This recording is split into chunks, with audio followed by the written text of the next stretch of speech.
Hi friends, అందరికీ నమస్తే. Welcome back to our channel. మీకు ఇప్పటికే ఈ స్వీట్ ఏదో అర్థమయ్యే ఉంటుంది. స్వీట్ షాప్లో ఎంతో ఎక్స్పెన్సివ్ అయిన స్వీట్లలో ఇది కూడా ఒకటి. ఎటువంటి పిండి యాడ్ చేయకుండా ఓన్లీ పాలతోనే ఈ స్వీట్ను తయారు చేస్తారు కాబట్టి బయట కొనాలంటే చాలా కాస్ట్లీగా ఉంటుంది. ఈ కలాకండ్ని ఇంట్లోనే ఈజీగా ప్రిపేర్ చేసుకోవచ్చు. కాకపోతే కొంచెం టైం కేటాయించుకోవాలి. లేట్ చేయకుండా తయారీ విధానం చూద్దాం.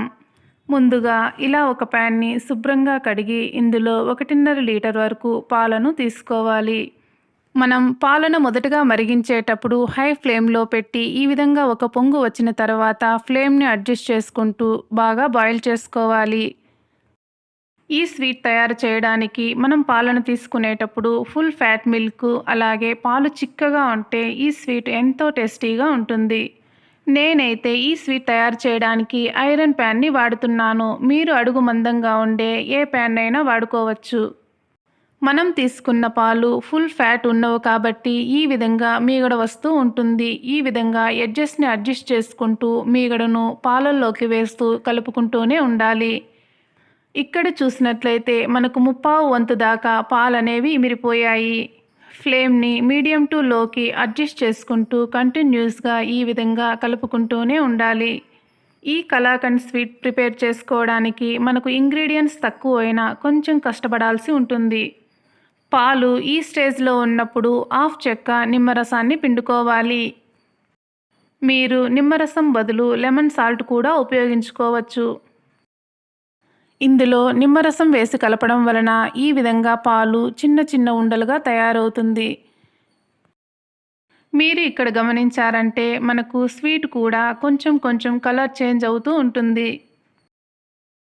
ఈ స్వీట్ని ప్రిపేర్ చేసుకోవడానికి మనకు అడుగు మందంగా ఉండే ప్యాన్ అయితే ఇలా కలుపుకోవడం ఈజీగా ఉంటుంది. ఏ మాత్రం కలపడం ఆపేసినా మనకు అడుగు అనేది కలర్ చేంజ్ అవుతుంది. ఈ కన్సిస్టెన్సీలో ఉన్నప్పుడు మనం తీసుకున్న 1.5 లీటర్ పాలకి ఇలా హాఫ్ కప్పు వరకు చక్కెరను తీసుకుందాం. మీకు గ్రామ్స్లో చెప్పాలంటే 200 గ్రామ్స్ వరకు చక్కెర కరెక్ట్గా సరిపోతుంది. మీరు ఎక్కువ స్వీట్గా ఉండాలనుకుంటే ఇంకొక 2-3 స్పూన్ల వరకు చక్కెరను యాడ్ చేసుకోవచ్చు. ఈ విధంగా చక్కెర మొత్తం కరిగిన తర్వాత ఫ్లేమ్ని సిమ్లో పెట్టుకొని ఇప్పుడు ఒక చిన్న గిన్నెను తీసుకుందాం. ఈ విధంగా కింద ఫ్లాట్గా వెడల్పుగా ఉంటే గిన్నె సరిపోతుంది. ఇందులో కొద్దిగా నెయ్యి వేసి బాగా అప్లై చేసుకోవాలి. చూసారుగా, ఈ విధంగా పక్కన పెట్టుకుందాం. ఈ స్వీట్లో కూడా 2 స్పూన్ల వరకు నెయ్యిని యాడ్ చేసుకుందాం.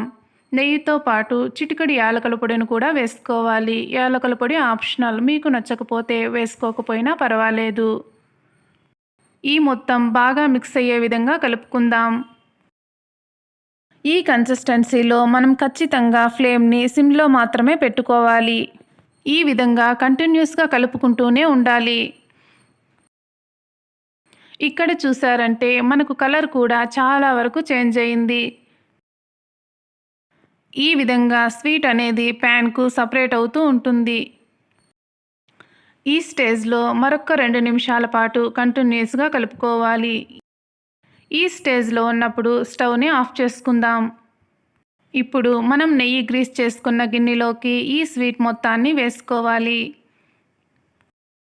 ఇలా మొత్తం గిన్నెలోకి ట్రాన్స్ఫర్ చేసుకున్న తర్వాత పైన హెచ్చు తగ్గులు లేకుండా స్పూన్తో ఈ విధంగా సర్దుకోవాలి. ఇలా చేసుకున్న తర్వాత 2-3 సార్లు ట్యాప్ చేయడం వలన మనకు ఎయిర్ ఉంటే బయటకు వచ్చేస్తుంది. ఇప్పుడు దీనికి సరిపడా ప్లేట్ క్లోజ్ చేసుకొని దీనిని పూర్తిగా చల్లారనివ్వాలి. ఇది చల్లారటానికి ఖచ్చితంగా 2 అవర్స్ వరకు టైం పడుతుంది. చూసారుగా, 2 అవర్స్ తర్వాత మనకు ఈ విధంగా తయారవుతుంది. ఎడ్జెస్ని ఈ విధంగా నైఫ్తో రిమూవ్ చేసుకోవాలి. ఇలా రిమూవ్ చేసేటప్పుడు మీకు స్వీట్ రాకపోతే 2 సెకండ్ల పాటు స్టవ్ పైన పెట్టి ఆ తర్వాత రిమూవ్ చేసుకోండి. ఈజీగా స్వీట్ రిమూవ్ అవుతుంది. ఎంతో సాఫ్ట్గా ఉండే ఈ కమ్మనైన కలాకండ్ని మనం ఇంట్లోనే ఈ విధంగా ప్రిపేర్ చేసుకోవచ్చు. ఈ స్వీట్ని అలాగే స్పూన్తో తినవచ్చు లేదా మనకు నచ్చిన షేప్లో ఇలా బైట్స్గా కట్ చేసుకోవచ్చు. అంతేనండి, ఎంతో హెల్తీగా కలాకండ్ స్వీట్‌ని మనం ఈజీగా ప్రిపేర్ చేసుకోవచ్చు. ఈ స్వీట్ 1, 2 తిన్నా కూడా మనకు కడుపు నిండుగా అనిపిస్తుంది. ఇలాంటి మరిన్ని రెసిపీస్ కోసం మన ఛానల్‌ని తప్పకుండా సబ్స్క్రైబ్ చేసుకోండి. అలాగే లైక్ చేయండి, షేర్ చేయండి. ఎలా ఉందో కామెంట్ చేయండి. Thank you for watching. Have a nice day.